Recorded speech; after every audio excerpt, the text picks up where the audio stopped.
हमारी हीरोइन की मेड्स उसको रोक रही होती है। वो कहती है यंग मिस्ट्रेस आप इस कंडीशन में वहां नहीं जा सकती, आपकी तबीयत तो बहुत ज्यादा खराब है।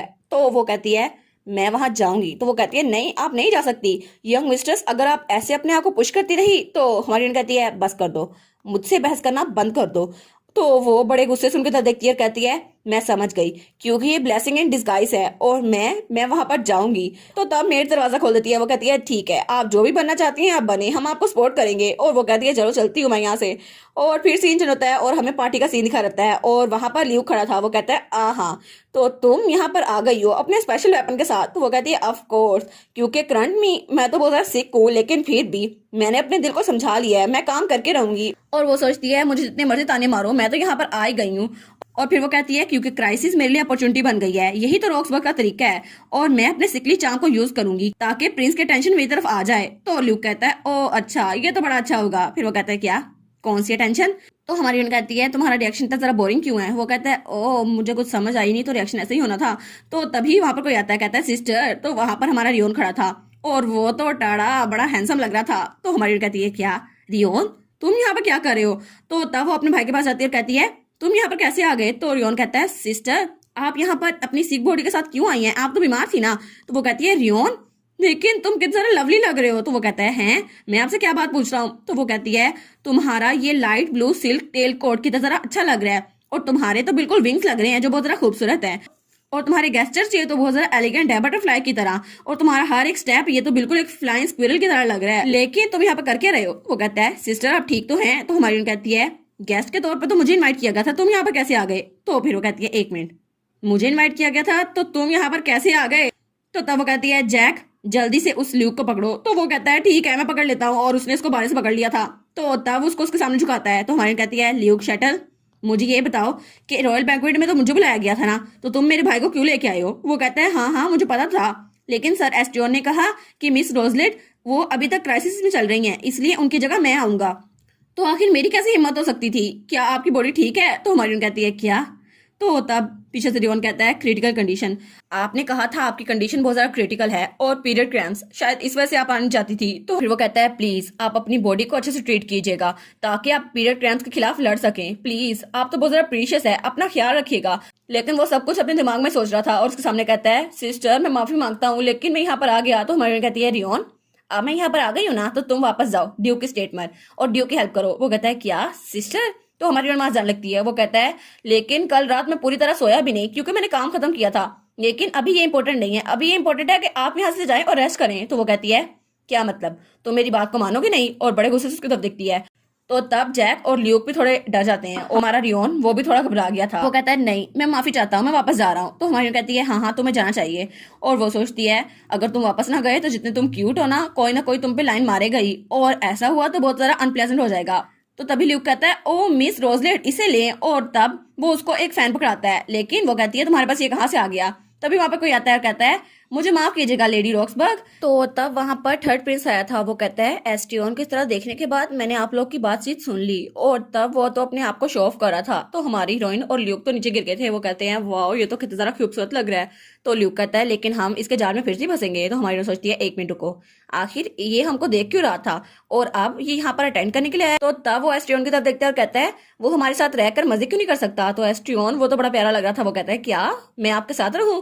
तो तब हमारी सोचती है डैम इट ये फिर से हो रहा है, फिर से ऐसा कुछ होगा और फिर से कहानी रिपीट हो जाएगी। तो वो टेबल उठा के फेंकती है। वो कहती है तुम लोग इस सबको खत्म क्यों नहीं कर सकते, ये स्टूपिड नावल, ये आखिर ऐसा क्यों हो रहा है। और वो अपने भाई को अपने साथ कर लेती है और डंडा उठाती है। वो कहती है तुम्हारी आंखें डेकोरेशन के लिए है क्या, तुम इंसान हो भी या नहीं, वो माइनर है, तुम मरना चाहते हो। और वो कहती है आखिर तुम अपनी बॉडी के साथ भी कितना सारा फ्लेक्स क्यों ना कर लो, मैं तुम्हें माफ नहीं करूंगी। लेकिन इस सब में से उसने कुछ भी नहीं कहा था, वो सिर्फ उसके सामने सोच रही थी। और वो कहती है मुझे माफ कीजिएगा लेकिन मैं समझती हूँ आपकी बात, फिर भी रियोन को घर में कुछ काम है इसलिए उसको जाना चाहिए। तो फिर वो कहती है वैसे भी जो इंसान डची के रिप्रेजेंटेटिव के तौर पर आया है वो मैं थी है ना, रियोन नहीं था। तो वो कहता है हाँ लेकिन फिर भी। तो हमारी कहती है क्या फिर भी, इसको पता नहीं चल रहा कि मैं वहां से इसको भेजना चाहती ताकि रियोन किसी के जाल में ना फंस जाए, लेकिन इसने इस चेहरा क्यों बना लिया है और इसका मासूम चेहरा देखकर ऐसा लगता है इसको मोरस की बड़ी फिक्र हो रही है। तो वो कहती है फिर भी तुम जो भी हो बस कर दो। तो हमारा रियोन कहता है मुझे माफ कीजिएगा, आप दोनों की तरफ से मैं माफी मांगता हूँ, लेकिन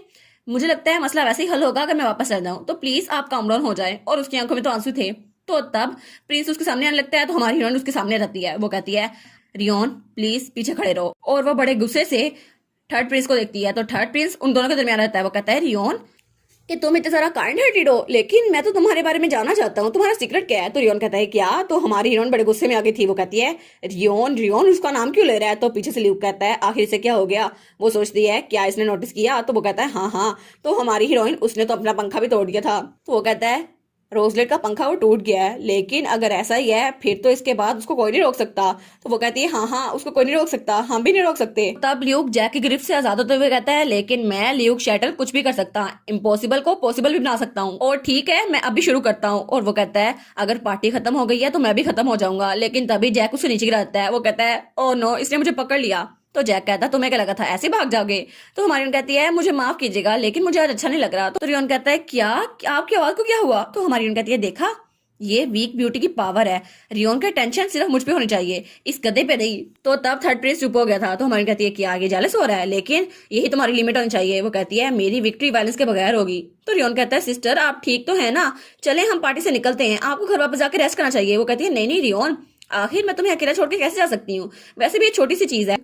तो तभी वो दोबारा से छींक मारती है, लेकिन छींक मारते मारते वो तो फोर्क थर्ड प्रिंस को मार गई थी। वो कहती है पावर ऑफ मैजिक फोर्क, और तब वो जमीन पर गिर गई थी। वो कहती है ओ माफ करना, मेरी बॉडी अपने फोकस को लॉस कर चुकी है। तो वो कहता है सिस्टर। तो हमारी कहती है रियोन, वो कहता है प्लीज मुझे आपको उठाने में हेल्प करने दें, आप मुझ पर रिलाई कर सकती हैं। तो थर्ड प्रिंस सोचता है व्हाट द हेल, इसने मुझ पे अटैक किया था ना, तो आखिर अब ये खुद ड्रामे क्यों कर रही है। तो वो कहता है यंग लेडी मुझे माफ कीजिएगा, लेकिन एक्चुअली तो हमारी हीरोइन वो दोबारा से छींक मारने लगती है। तो वो कहता है इसको मैं दोबारा दूसरी बार नहीं करूंगा। तो हमारी रोजलेट बड़े आराम से छींक मारती है। तो वो कहता है क्या मैं गलत था, ये मुझ पे हमला नहीं करने वाली। वो कहती है प्लीज आप उठ खड़े हो। तो रियोन कहता है क्या सिस्टर, लेकिन तभी से वो दोबारा छींक मारती है और वहां से चाकू उठा लिया था उसने, और वो उन दोनों के दरमियान में मारती है। वो कहती है मुझे माफ कीजिएगा, मेरी छींक इतनी ज्यादा बुरी है ना, मैं किसी को भी उठा के मारी जा रही हूँ और ये चाकू पता नहीं कहाँ से आ गया मेरे पास। तो तब ल्यूक उसके ऊपर तो जैक बैठा हुआ था। वो कहता है ये वायलेंस है, अच्छा भला वायलेंस है। तो हमारी कहती है बकवास बंद करो, एक नॉर्मल बिहेवियर इसको अवॉइड नहीं कर सकता। तो थर्ड प्रिंस कहता है अगर ये सब कुछ मैसअप हो रहा है तो प्लीज सब कुछ ऑकवर्ड ना करें, मैं जहां से जा रहा हूँ रियोन। तो रियोन कहता है जी जी प्रिंस। तो तब वो जाते हुए कहता है अगर मेरे पास टाइम हुआ तो मैं आपके घर जरूर आऊंगा, ठीक है। तो रियोन उसकी तरफ देखता है। वो कहता है क्या, और फिर सिस्टर की तरफ देखता है तो उसकी सिस्टर बड़े बुरा मुंह बना रही थी। तो वो सोचता है मेरे पर्सपेक्टिव में तो सिस्टर बहुत ज्यादा थकी हुई है, और अगर मुझे उनका चेहरा रखना है तो मुझे ये इंड्योर करना ही होगा, और अगर मैं अकेला यहाँ पर रहा फिर तो बहुत ज्यादा बुरा हो जाएगा, इसलिए मुझे पोलाइट होना होगा जितना मैं हो सकता हूँ। तो वो कहता है आप किसी भी दिन हमारे घर आ सकते हैं रॉक्सबर्ग डची में, प्रिंस आपको यहाँ आने की इजाजत है। तो तब पीछे से एस्टर आती है। वो कहती है अगर आप ऐसे ही कहते रहे सर एस्ट्रियन तो लोगों को लगेगा कि ड्यूक रॉक्सबर्ग के असल वारिस आप हैं, लेकिन आपकी सिस्टर की कोई अहमियत नहीं होगी। तो हमारी कहती है एस्टर तुम आ गई। तो वो कहता है मुझे माफ कर दे सिस्टर, लेकिन मेरी जुबान फिसल गई थी। तो फिर वो कहता है मुझे एक्सप्लेन करने दे, ये पार्टी ये तो ल्यूक शटल ने ऑर्गेनाइज की थी ना लार्ज गोल एम्पायर की तरफ से, इसलिए मुझे ड्यूक रॉक्सबर्ग के हीर के तौर पर बुलाया गया था, लेकिन आप बीमार थी ना इसलिए मैं यहाँ पर आ गई। तो हमारी सोचती है अच्छा फिर तो मैं इसको इग्नोर कर ही नहीं सकती। तो हमारी बहन कहती है अगर तुमने उसकी बात मान ली, उसको यहाँ आने की इजाजत दे दी, फिर तो लोगों को लगेगा कि तुम वहां के वारिस हो, मैं नहीं हूँ। तो तब वो कहता है क्या सिस्टर ऐसा कैसे। तो हमारी बहन सोचती है अरे हाँ अब तो मेरा बहुत जरा बुरा मूड है, ऊपर से मेरे पीरियड क्रैम्स भी चल रहे हैं, मुझे तो बहुत जरा बुरा लग रहा है, लेकिन सब कुछ मैसअप होने से पहले मुझे ये सब कुछ करना होगा। तो तब वहां पर थर्ड प्रिंस कहता है मैंने सब कुछ सुन लिया माई लेली, लेकिन असल में ड्यूक रॉक्सबर्ग का बेटा रियोन भी है, इसलिए मुझे लगता है वो मुझे वहां आपके घर में बुला सकता है। तो तब वो हमारे रियोन के पास आता है, कहता है उठ जाए सर रियोन, आपको ऐसे सफर करने की जरूरत नहीं है। तो रियोन उसके हाथ को धक्का देते हुए कहता है इट्स ओके, आपको मेरे बारे में फिक्र करने की जरूरत नहीं है, और मुझे अपनी सिस्टर की तरफ से कोई भी पनिशमेंट आराम से मंजूर है। तो तब वो बड़ा अफसुर्दा मुंह बना लेता है। तो हमारी सोचती है अब इसने ऐसा एक्सप्रेशन क्यों दिया है, अगर इसको ये लव ड्रामा इतना ही पसंद है तो यहाँ से निकल क्यों नहीं जाता। तो हमारी आते हुए कहती है मुझे माफ कीजिएगा, लेकिन ये यूजलेस है मेरे भाई को कुछ भी कहना, क्योंकि वो मेरा भाई है, और प्रिंस आप यहाँ पे सोशलाइज होने के लिए आए हैं है ना, तो अरिस्टोक्रेट हमारी फैमिली में कुछ कम नहीं है, और वैसे भी अभी तक मेरी सेहत बहुत जरा अच्छी है, तो ये बहुत जरा अच्छा होगा कि मैं खुद इनवाइट करूं प्रिंस को, क्योंकि ये मेरा हक है और ये इस लैंड का रिचुअल भी है। तो प्रिंस कहता है अच्छा। तो हमारी सोचती है क्या कि आप ये मेरे चेहरे पे थप्पड़ मारना चाहता है, लेकिन वो कहती है रियोन उठ जाओ, मैं तुम्हें वहां छोड़ के जाती हूँ। तो तब थर्ड प्रिंस उसका हाथ पकड़ता है और कहता है रियोन आप मेरे साथ चले, मैं आपको छोड़ के आता हूँ। तो तब दरमियान में एस्टर आती है। वो कहती है मुझे माफ कर दें, लेकिन आप उनको ऐसे ले जा नहीं सकते। और हमारी रियोन कहती है मिस्टर मैरियस आपको पार्टी को एंजॉय करना चाहिए, रियोन हमारी फैमिली का मेंबर है तो उसके साथ हम खुद ही डील कर लेंगे।